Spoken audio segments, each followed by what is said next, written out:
Hello everybody, my name is Aud and welcome back to the Aud Narrations channel, a place where we read and react to interesting Reddit stories. Today on Aud Narrations, we're reading a story titled, I'm alone in hospital 12 hours after postpartum because my mum won't stay to watch my older children. Incredible disappointment. Should I express my feelings to her? As always, if you appreciate these videos and want to see more, make sure to hit the subscribe button, that way you won't miss the latest upload. Alrighty, let's make a start. The post reads, I'll start by saying I know there are many mothers who don't have any support system and have to give birth alone because their partner was the only one available to stay home and watch the older children. I just never thought it would happen to me. And it wasn't part of my plan. I'm so stressed and disappointed. My husband and I don't have a large village of help. My mother lives just 15 minutes from us and is the only nearby family member who can help watch our two older boys, a 3-year-old and almost 2-year-old. She rarely babysits for us, as we normally just use a sitter for date nights, but when she does, we only take the boys to her house. She's an extreme homebody and doesn't go anywhere but work and home. She's always been like this. When planning for the birth of our third child, our original plan was for my husband's mum to drive 2 hours to our house and stay as long as needed for us to be discharged from the hospital. Unfortunately, her mother's health declined quickly and she had to fly out of state to be with her. So I turned to my mum, who reassured me that she would be there for us whenever we needed her. We even talked about her doing overnights at our house and she seemed okay with this. I was immensely surprised but settled into the fact that my mum was going to be there for my toddlers. I should note that them going to her house wasn't an option because she doesn't have anywhere for the older child to sleep, and my younger one doesn't sleep well in a portable crib. My labour began at 9 PM on Wednesday, and my mum came right on over so we could head over to the hospital. The next morning, she started texting me asking when my husband would be coming home because I gave birth in the middle of the night and the earliest you can get released is 24 hours. That meant I wasn't going to be able to go home until Friday morning. And she says, I'm sorry, I'm dying here. I'll suffer through until he gets here. Since it's very important to my husband that he's here in the hospital with me and the baby, we managed to organise some alternative childcare. My husband is going back home at 6 PM to relieve my mum. Our amazing sweet babysitter is coming over at 10 PM to sleep over so that he can come back and be with me. But she has to leave for work in the morning, so he has to be back at home by 7 AM. Then another family friend is able to get to our house for 10 AM so my husband can come back and pick us up at discharge. I know we're still lucky that we've managed to organise that much help. I just wish it didn't have to be so complicated. I have plenty of friends whose parents are so willing and even enjoy spending time helping out. I grieve for something I'll never experience. I'm trying to not be too mad at my mum. It's just who she is as a person. I should be and am grateful for the help we received from her, but it still hurts. I'm torn between leaving it alone because I know she won't ever change, or expressing my true thoughts and letting her know that I'm heartbroken over her saying she would be there for us and then changing her mind. TLDR. My mum is too much of a homebody to stay at my house and watch my other kids while I'm in hospital postpartum. She assured me that she'd be there for when we needed her, and then changed her mind merely hours into being away from her house. I'm heartbroken that I don't have the support system I always imagined having, but trying to be understanding because it's just who my mum is as a person. Not sure if I should go talk to her about it or just let it go. ETA. You guys, I'm done with strangers on the internet. Some of you were really helpful and actually answered my question. I appreciate you. Others who meanly disagreed with me and downvoted my opinions and comments, I hope your sock rolls down in your shoe all day. Peace out. Peace. It's a really tricky situation. Obviously, your mum did say that she would be there for you, and she was. But there's a chance that obviously with age and stuff, I'm giving her the benefit of the doubt here. She just hit her limit and was unable to adequately look after your children, and so was trying to pass on that responsibility back to you guys. I know it's not ideal, obviously you're in the middle of a lot of stuff, should we say, but if giving her the benefit of the doubt again, if she feels unable to look after your children adequately, she's probably made the right call. Whether or not that's the only motivation is a different question, but I would personally just, I'm sorry I'm dying here is not like, it's not something you'd kind of say given the context for like trivial reasons, and even offering to carry on suffering through until he gets here. If she's like dropping the I'm going to help you, she probably would have just pissed off and just left. So I don't know.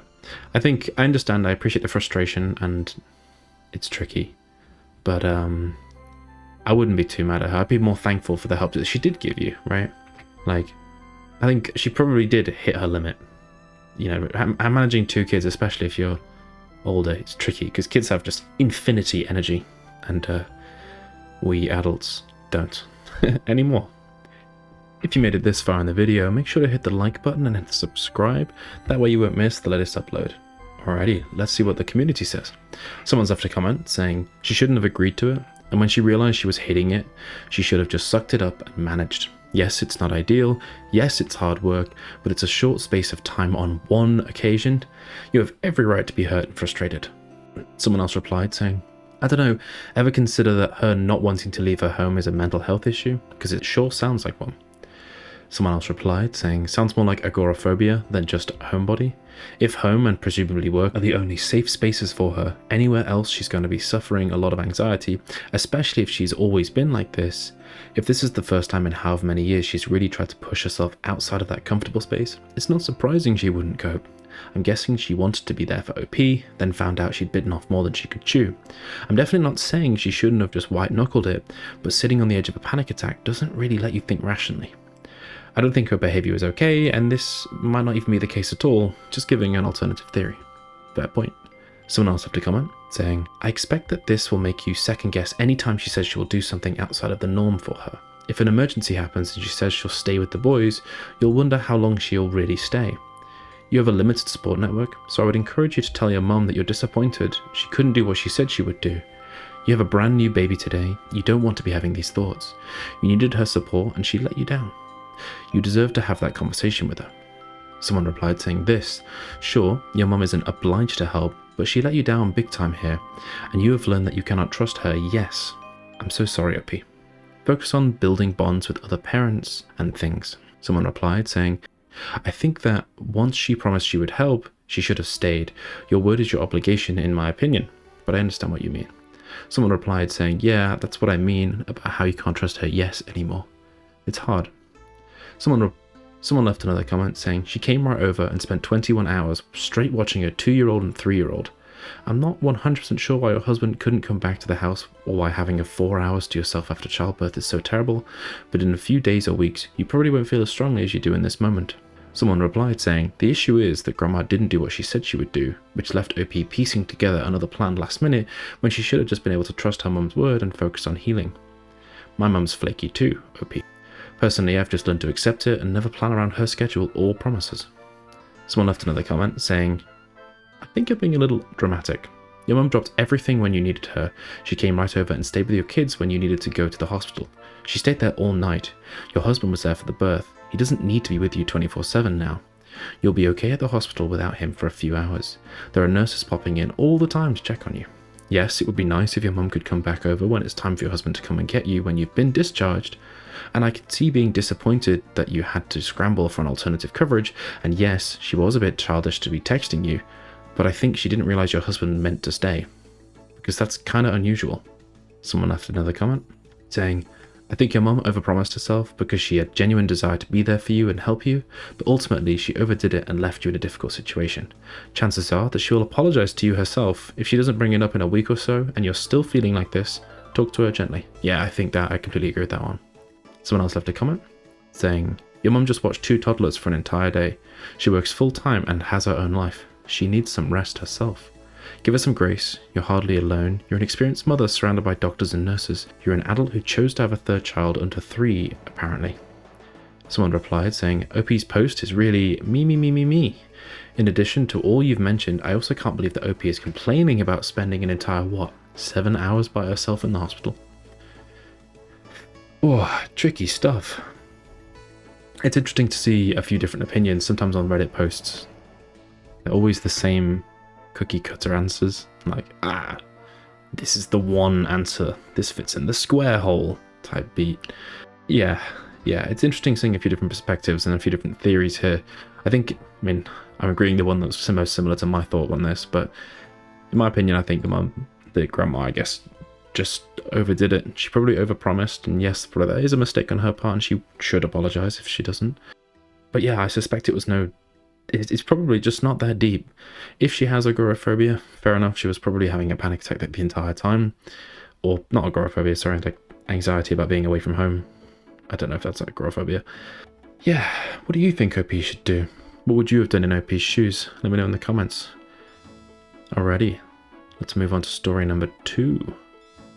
Story 2 is titled, Boyfriend has been cheating the entire relationship. The post reads, I found out that my boyfriend had been cheating on me throughout our entire relationship last week. I need advice on how to proceed and deal with my emotions. We have been dating for 1 year. I went through his computer and found that he has been subscribing to his OnlyFans accounts. He has also been sexting other people, sending nude pictures of himself, asking for pictures of them, asking to hook up, and I was devastated to see this. Fair enough, yeah.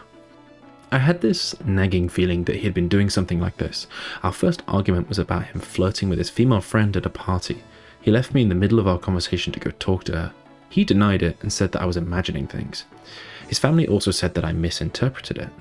Now I found those messages, it's obvious that he gaslit me and made everybody think that I'm the one in the wrong. Another argument we had was when I found his Instagram messages that were sending half-nude pictures of girls. They looked nothing like me. I lost £10 from this situation. He claimed that they were for his friend, and he admitted that that was a lie too.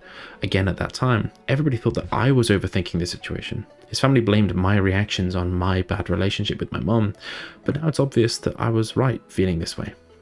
I feel hurt because I was lied to and gaslit. His mum, who was like my mum, made me feel like I was the problem.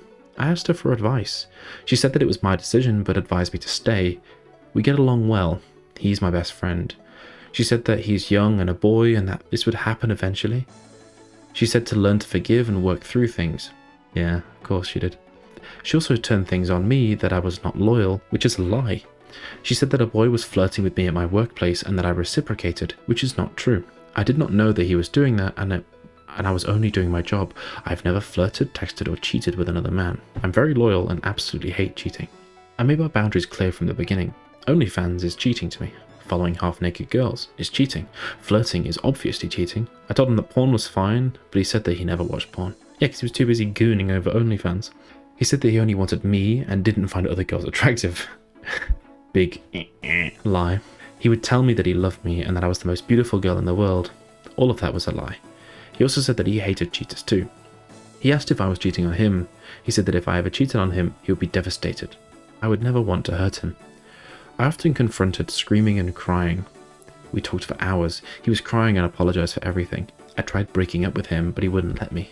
He begged me to give him another chance. He deleted everything to my knowledge. He said he would change.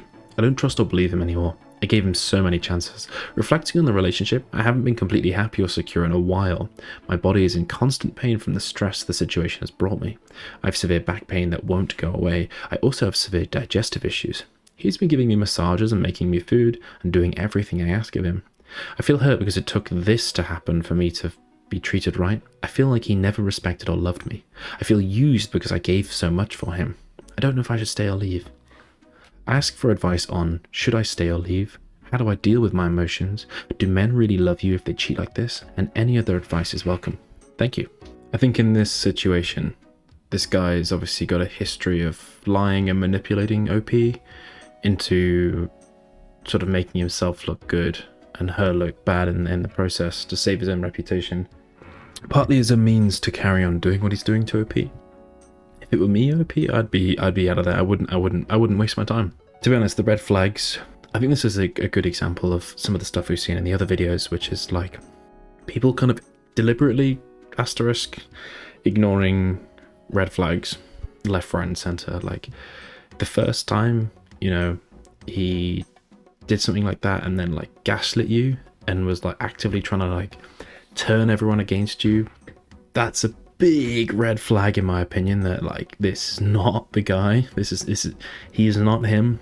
So the advice you asked about, should I stay or leave? Definitely leave.